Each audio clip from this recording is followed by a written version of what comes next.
কেন তোমার ঢাকা বিশ্ববিদ্যালয়েই পড়া উচিত, বা এইচএসসি পরীক্ষার পরে কেন অন্যান্য বিশ্ববিদ্যালয়ের চিন্তা না করে ঢাকা বিশ্ববিদ্যালয়ে ভর্তি পরীক্ষার প্রস্তুতি নেওয়া উচিত বা শুরু করা উচিত, এই বিষয়টা নিয়ে কথা বলবো আজকের এই ভিডিওতে।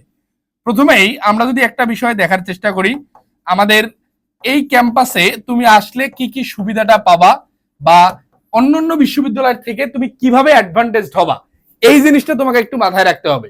মাথায় রাখবা ইতিহাস, ঐতিহ্যের এবং আমাদের সমসাময়িক যত কার্যাবলী হয়েছে, আমাদের এই ঢাকা বিশ্ববিদ্যালয় ছাড়া কিন্তু বাংলাদেশ আলটিমেটলি চলতে পারতেছে না। বাংলা কথা হচ্ছে, তোমার যত আন্দোলন সংগ্রাম যেটাই শুরু হোক না কেন, এই সুতিকা ঘরটা কিন্তু এখানেই।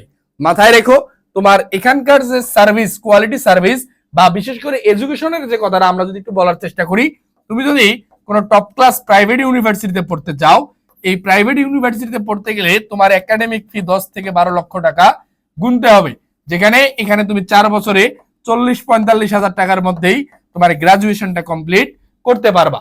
পাশাপাশি দেশের সর্বোচ্চ উচ্চ পর্যায়ের অ্যালামনাই সেশনটা তোমার জন্য অপেক্ষা করতেছে, এবং এই সার্কেলটা তোমার আপকামিং জীবন পরিচালনার জন্য খুব বেশি কার্যকরী হবে।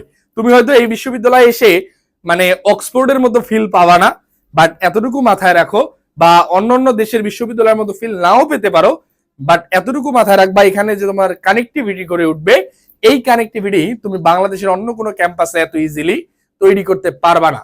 এর পাশাপাশি তোমরা এখানকার বিশ্ববিদ্যালয়ের যদি আমরা পড়াশোনার গ্রাউন্ড দেখি, মাথায় রাখবা তুমি যদি পড়তে চাও, তোমার জন্য মানে সমস্ত সুযোগ সুবিধা অ্যাক্সেস করা আছে। এটা তুমি সম্পূর্ণ ফ্রিতেই ব্যবহার করতে পারবা।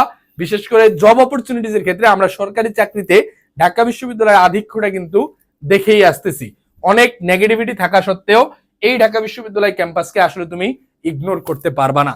যারা ঢাকা বিশ্ববিদ্যালয় ভর্তি পরীক্ষা নিয়ে চিন্তা করছো বা ভাবতেছো, তারা আমাদের কনফার্ম ঢাবি ব্যাচ সম্পর্কে জানতে যোগাযোগ করতে পারো 0193407965 এই হোয়াটসঅ্যাপ নাম্বারে, অথবা সাইদ সদীপ স্যার ফেসবুক পেজে।